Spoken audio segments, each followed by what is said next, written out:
Joining us now to discuss this very thing is Blaine Fowler.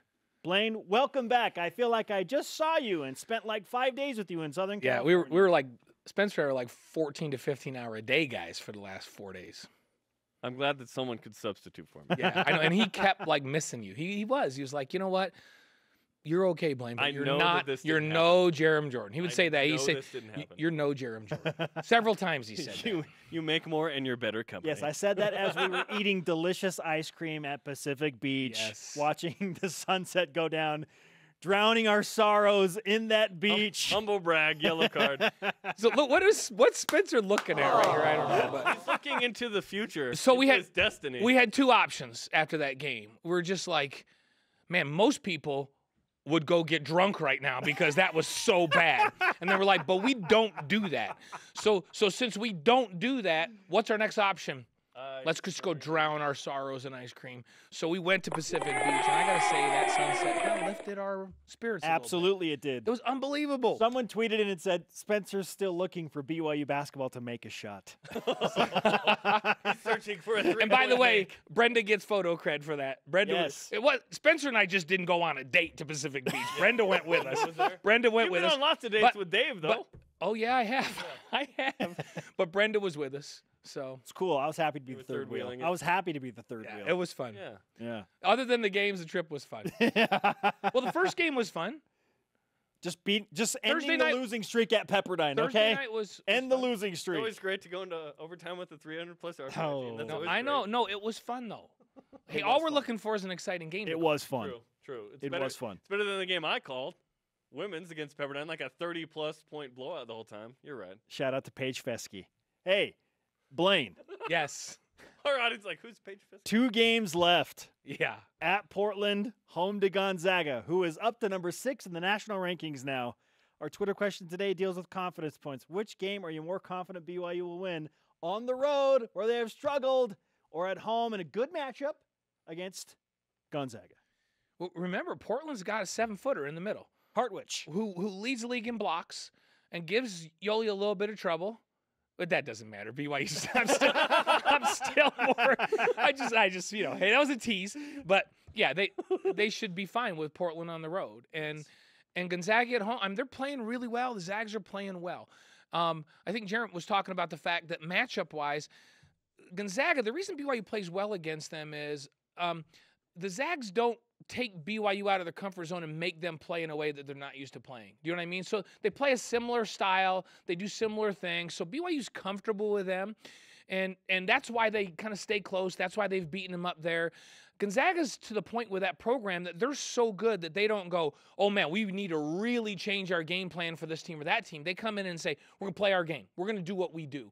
And for BYU, that's a good thing. There are other teams in this league that game plan specifically for BYU. Let's say USD, for instance.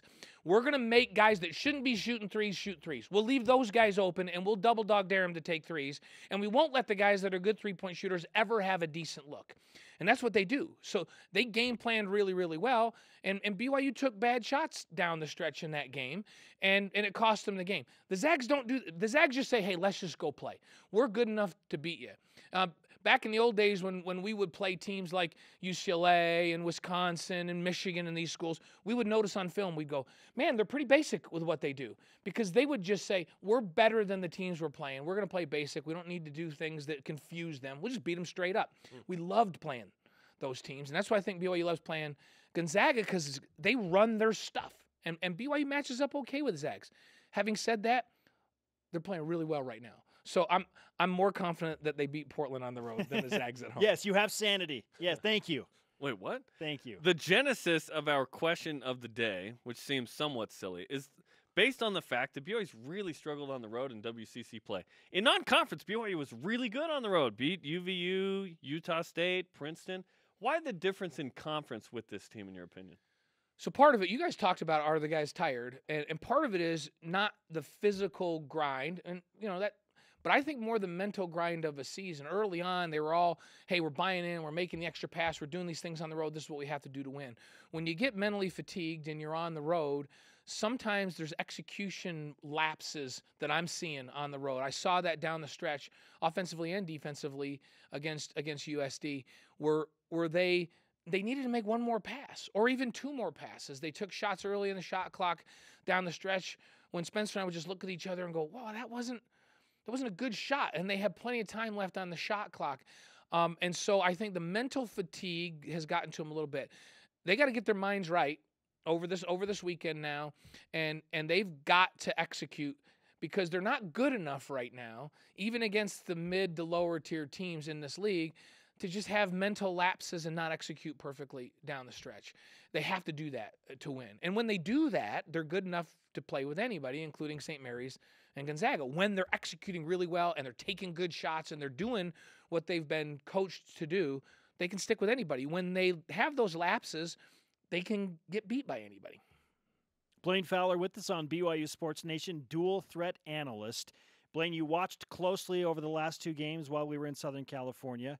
What is BYU's biggest issue right now? Yeah, I feel like it's offensive execution in close ball games down the stretch. Now, there have been times in those two overtime games where they would get a timeout.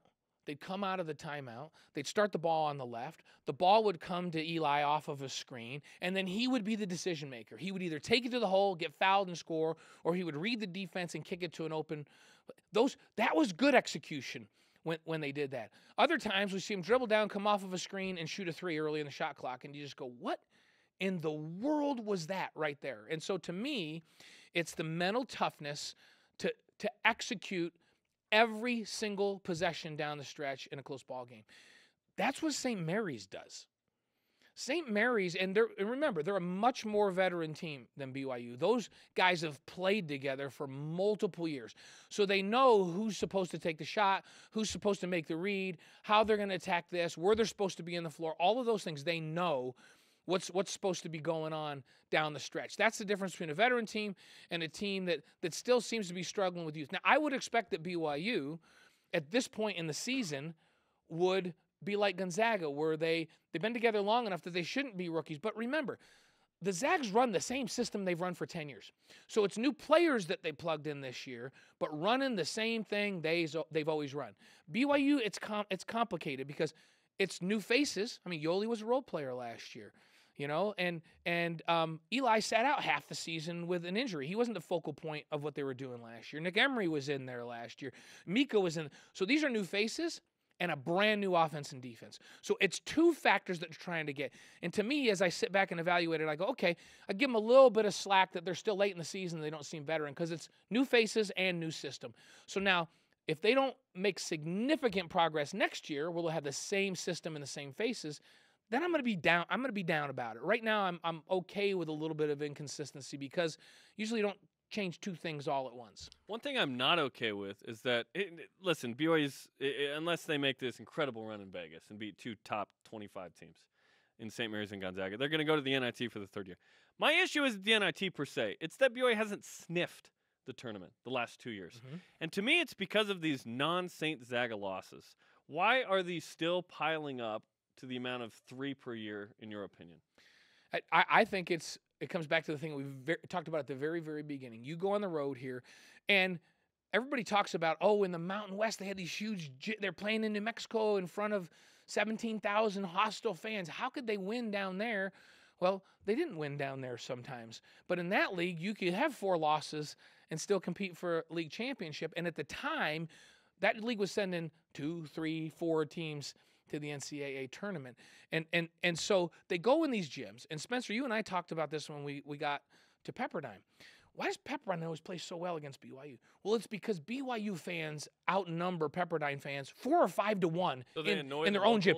And so first of all, those 1 to 5 fans are really vocal. And the players seem to we watched them. It's just like, are you kidding me right now? They're angry. I'm in my home gym, and I'm 4 to 1 fans against me. And they play with a chip on their shoulder. So they get, like Gonzaga, everybody's best effort because it infuriates them that they're playing an away game in their home gym. So they get everybody's best effort. And I don't think BYU sometimes, they watch a team on film, they go, man, Pepperdine, we should beat them. Why can't they take the energy of the crowd to their advantage? They should be able to do that, but it's not like playing in the Marriott Center when it's 13,000 of yours. It's 2,000 of yours and 500 of Pepperdine's. And I think that still has an effect on them. And that can't be. That's not a good enough excuse. They've been in this league long enough that they have to go, guys, it's a different environment. So we have to get some internal energy and drive, and we have to play like our hair is on fire, whether there's 500 fans there or there's 7,000 in the kennel. It has to be the same effort. They still struggle with that. But again, remember, it's a bunch of new faces this year and a new system. So people that complain that, oh, they shouldn't be in the WCC, at the top, this is a really good league. And in the middle, those teams are capable of beating BYU if they don't get their best effort. And that's been a problem. Until they go win this league, people better stop complaining that this isn't as good a league as the Mountain West and they should be back in that. This is a good league. And at the top this year, it's really good. And this is the year that you could have finished third if you took care of non-St. Zaga teams. Made a run to the tournament. 3 tournament teams could have been absolutely. The way BYU played in the preseason, this could have been a 3-bid league easily, especially the fact that the Mountain West is down and is going to have limited bids.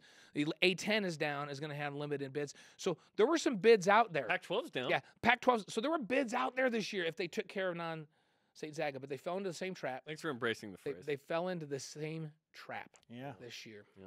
Blaine, fantastic stuff. I'm going to just put this out there. You can take it and do what you want with it.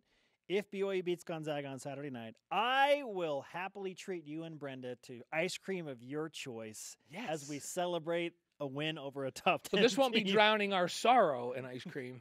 This will be celebrating. Celebration, man.